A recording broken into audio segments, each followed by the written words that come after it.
Hello, welcome to my update of my top 25 power rankings in Lol Esports. We haven't done one of these since January 24th.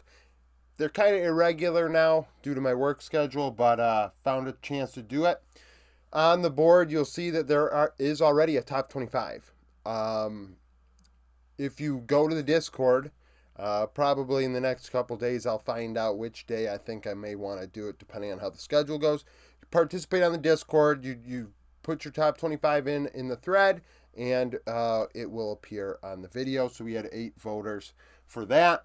Some teams that are not mentioned by them that got votes: Frank Esports from the PCS, Anyone's Legend, FearX, Nongshim, Team Liquid, 100 Thieves, OMG, EDG, CFO, Team Wales, LGD, Team Secret from Vietnam, SK Gaming, and Beyond Gaming. All of those teams, from most to least, received votes on people's ballots. We had 8 participants. Hopefully we can get back into the mid double digits like we did last year in summer.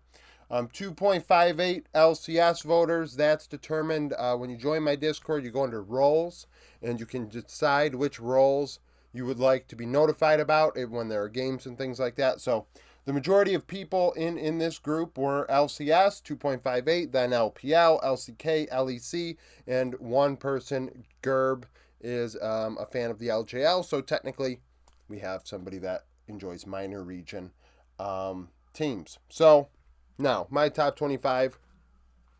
I do not watch minor regions, keep that in mind, but I do utilize history and things like that to try and break this down. So 25th, I'm going to have Frank Esports from the PCS.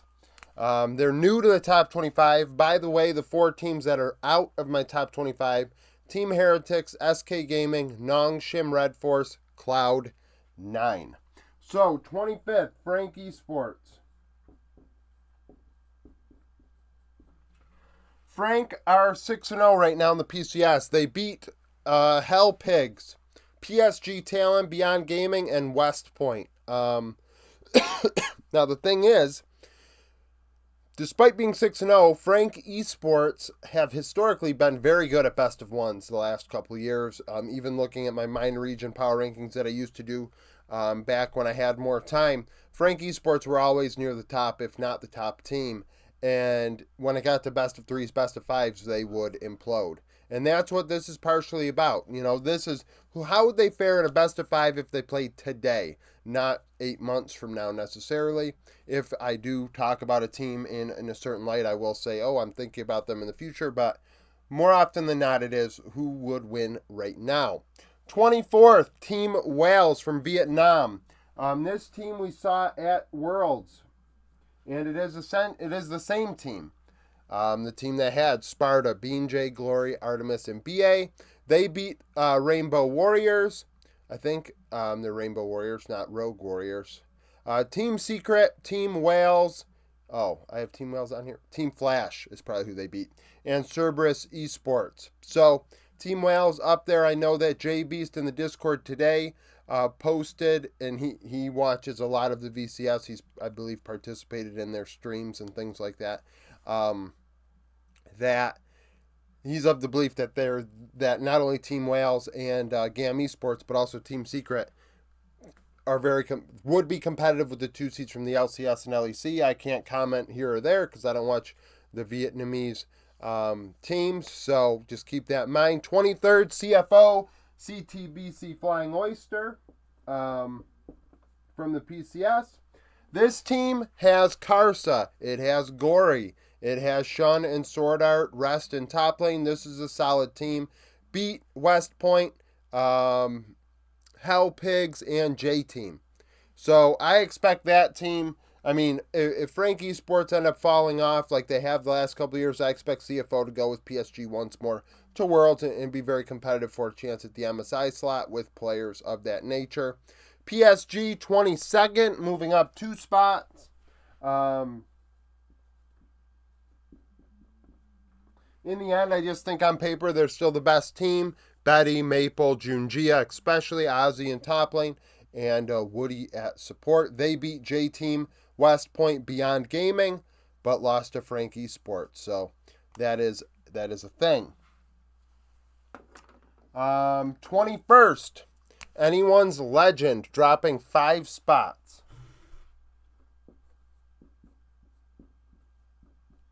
So Anyone's Legend beat LGD, beat Ultra Prime, lost to BLG, which is not a big deal if you've watched my top 25 before. I don't care if you lose to a team way over here. There are these teams are on another level. There are levels to this, and they're on another level.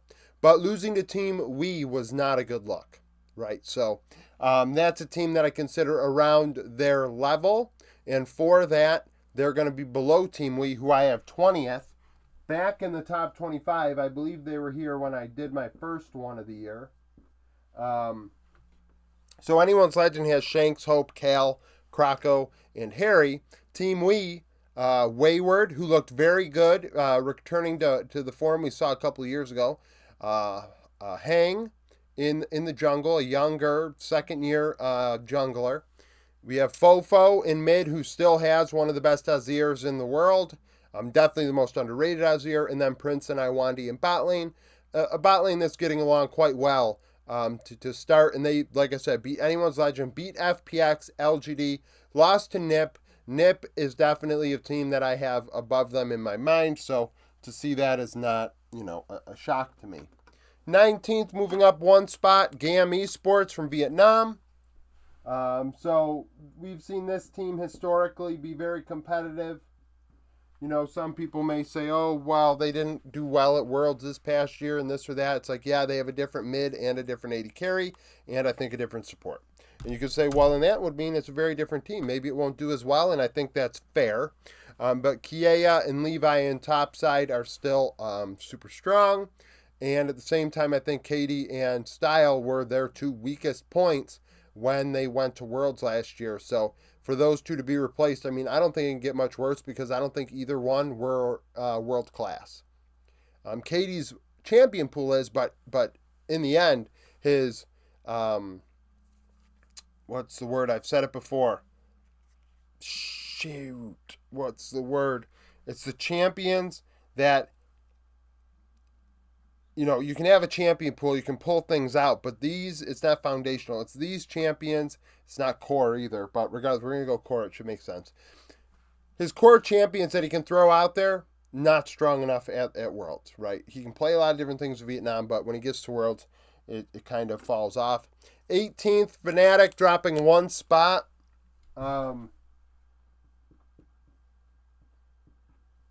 So, Fnatic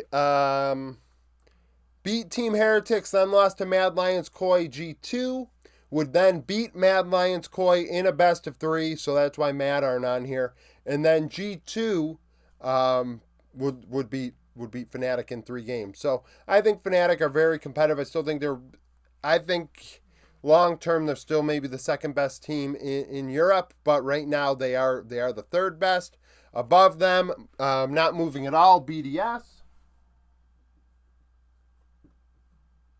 So, BDS beat Heretics, beat Rogue, lost to Carmine Corp in a game that, whatever. Then beat Heretics and Vitality. So, beat Heretics 3 times, beat Vitality, solid wins, beat Rogue. BDS team fight very well. Early game is struggle street. In the long term, against teams over here, I would rather have a team that's good in the early game that sometimes coin flips mid game and falls off than have a team that does well in the mid to late game, only because, in my opinion, when you're against top Eastern teams in the LCK and LPL, they're going to hands diff you in the end in those team fights. So unless you have a lead already, you're going to lose those team fights, at least from my perspective. So that may work in the LEC, but long term it does have issues. So comparing to the Discord, they had RNG, NRG, IG, TT, We, GAM, C9, Vitality, PSG in that order. 16th, moving up 5 spots, only LCS team on my board, FlyQuest. I am really interested in how Masu and Busio have played. They've played outstanding. To be honest, a lot higher than my expectations. Bwippo in top lane, it is still Bwippo. And Inspired looks good. Jensen is doing his job, even though he's one of the oldest players in Lol Esports. FlyQuest are a solid Western team. They have some pizzazz, and at the same time, they're only going to get better. There are not players that I see necessarily getting outright worse. Beat Team Liquid, 100 Thieves, C9. So those three are the other three teams I had projected to go to Worlds before the season started. Dignitas lost to NRG. So they weren't perfect, but NRG then lost to Shopify Rebellion and Immortals. That's why they're not on my board. They lost to the two worst teams. So FlyQuest 16th. 15th, D+. So they're dropping 5 spots. A rough go of it, as it's clear that D+ are not up there right now. There's a drop off after the top, 3 teams for sure in the LCK, and at the same time, there is the next 3 in D+ right now are the third team of that. They are clearly 6th. So beat Nongshin, but lost to gen.g, KDF, and HLE. Not good. Not good for Dom 1 at this juncture. 14th, G2 not moving at all. I think you could argue that they're scrimming. I think that that's fair. Their comps could indicate that. I think that it still some sloppiness. I want to see them in the best of 5s because those will matter when it comes to championship points and things like that. I think in spring for their MSI hopes, they're going to try. In winter they're going to try to be able to get some points. They beat Giant X in best of 1s, then best of 3s. Beat Fnatic in BO1 and BO3, and also beat SK, who I dropped out of my top 25. So G2 solid wins. Great team, of course. And let's just see how far they can go. 13th, not moving, RNG. So this is a bit of projection. Like I said earlier, I do project a bit when it comes to these teams. And the fact of the matter is they beat Ultra Prime, and that's a team they should beat. Ultra Prime stinks. Lost to BLG. The Weibo loss is not great because I do consider Weibo and RNG in a similar tier. Then lost to IG, which I would consider not a great loss. But the manner in which they lost was promising. They had leads in both losses. Game 2 they threw. They had a 4K gold lead at 14 minutes, and more often than not, they're going to close that out. IG coming back is not you can't continue to do that and expect to win as IG. RNG continue to get your leads. Wei is looking very good. I think Breathe was solid. Tangwan has looked very good, and I think a lot of people do. It's only still very early, and I want to say that too when I have some Cloud9 off of here and things like that, that it is still very early in the year. Teams are not dead. So that does not mean that that Cloud9 are dead necessarily. It doesn't mean RNG are dead, right? They do have good players. And Tangwan is a big part of why they are good, and we'll see if he can continue that going forward. And at the end of the split, there are a lot of people that are going to have to eat shit about it. I know we have people in Discord that have already, said, hey, he's doing well, and that's nice to see, right? We can't condemn players when they're early on in their careers and in high-pressure situations. Like Tangwan's replacing Xiaohu on a team that was consistently winning international events. It's not going to be easy and seamless. And I think a lot of people that have never been in any competitive environment ever think that it should be seamless, and it's simply not going to be the case. 12th, IG moving up 10 spots. So I have to put IG above RNG because they beat them, but like I said, it wasn't clean. IG starting off the season strong once more. So beat RNG, beat Thunder Talk and Rare Atom, lost to NIP. So it's clearly NIP are better than them, and I think that is that's fair. I do think NIP are better than IG, RNG, and we'll get into that in a second. And YSCam popped off in game 2 for the RNG series as well. 11th, KT dropping 2 spots. this was a tough section to rank. I'm not gonna lie, because in my opinion there are a lot these teams here, and you could probably go all the way to 18th with Fnatic. They're good, but then they just do things that just make you scratch your head. So KT beat Breon, beat DRX. Losing a T1 is fine. I consider T1 on another tier, but KDF beat them. And KDF have shown now they are the fourth best team in the LCK outright, based on their schedule thus far. So 10th are KDF, and they're moving up 5 spots, and I'm happy to see it, because, last year I thought this rise was going to happen in summer. I thought for sure that, even with Young Jay in the lineup, I thought Young Jay was fine, facilitating for that team. But putting Cuz in that lineup has brought that team to another level. They beat KT, which is a big win. They beat D plus Kia in the first 2 weeks. They beat Nongshim. They beat, not actually first 2 weeks. They beat them in this 2-week window. And then lost to Gen.g, which is fine. I'm fine with them losing to Gen.g. What KDF have done over this split is impressive. A lot of people need to take note, and hopefully they can continue going forward. I think adding Bolin for Taeyun has made a big difference. He's shot calling. At least that's what I've seen in some of the comms and things like that. So if that's the case, it's a very different look for KDF. Beyond just, Bolo's better than Taeyun, but if he's shot calling, that could be a big difference. Weibo, 9th place, moving up 2 spots.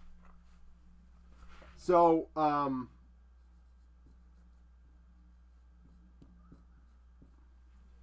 Weibo, beat Rare Atom, Thunder Talk, RNG. Like I said, the RNG win is significant to me. Losing to LNG and Top Esports, I do think those two teams are just better than Weibo. In the manner in which LNG beat Weibo, so we're going to just transition. LNG are 8th. That in the end, LNG are just, I would rather have LNG than Weibo right now. I do think Zhao Hao is better than Weiwei, but top lane Zika is so much better than ZDZ, it's unreal. The Shy is making more money by not playing if Weibo want him back than by playing, because ZDZ looks so bad. I mean, Weibo are going to be like, hey, the Shy, you want to come back? Well, here's a blank check, because that's the difference right now. Because LNG dropping 2 spots, but beat Weibo, beat OMG, so should beat OMG, but they did lose to Thunder Talk to start the year. Lost to JDG, BLG. Thunder Talk loss is unacceptable, but it was the first one of the year, so I kind of, knocked the rust off. They're not perfect, but they do some work. So that's a thing. 7th, Nip.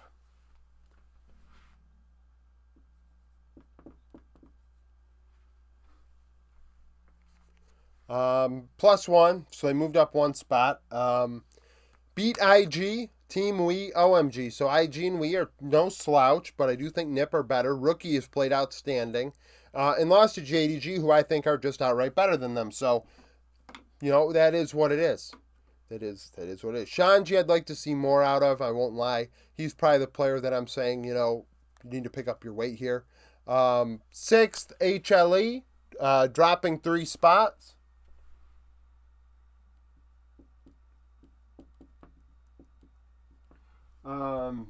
It's funny, actually, matching the Discord from 6th through 9th there. So HLE beat FearX, beat Damwon, beat Nongshim. So the Damwon win is significant, though. They're showing, hey, we are better than them. But lost to T1. And HLE do play a very slow, boring style, and for that, I do acknowledge that I may say to myself, you know what? I'm not a real big fan of this team. 5th, JDG moving up 2 spots. They do have Flandre in the lineup, which is huge. I mean, I did want to see Sheer play.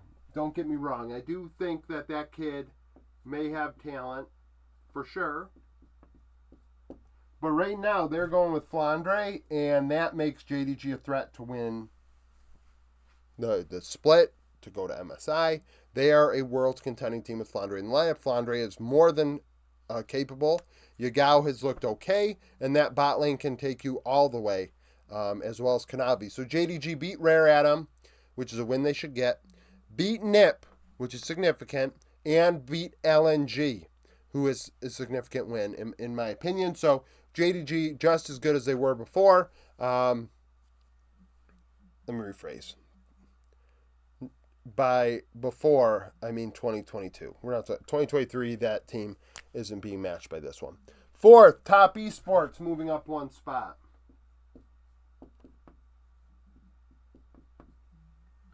I do think Top are excellent. So beat EDG, Rare Atom, and beat somebody else. Shoot, who did they just beat?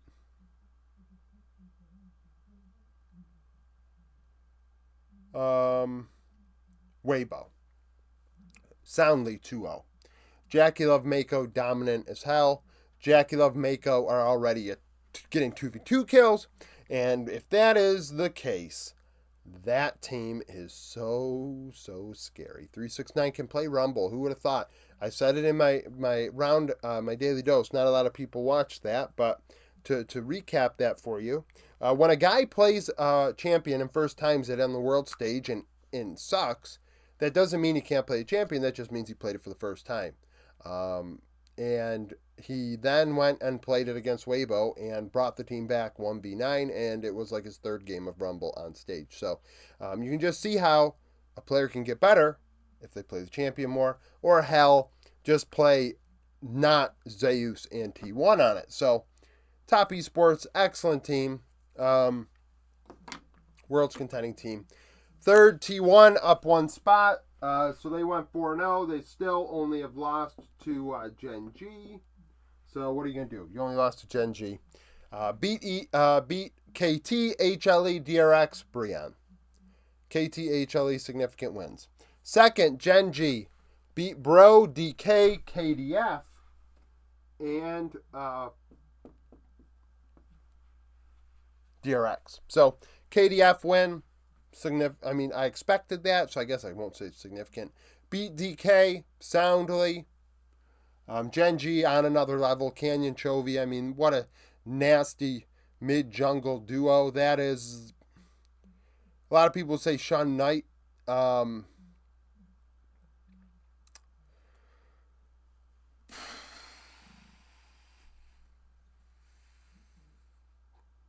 Canyon Chovy. I'm taking Canyon Chovy. Maybe that's just me being nostalgic, but I'm going Canyon Chovy. Now, first, BLG. Speaking of Shun Knight. Shun's playing outstanding League of Legends. There's no doubt about that. I want to see him continue to do so.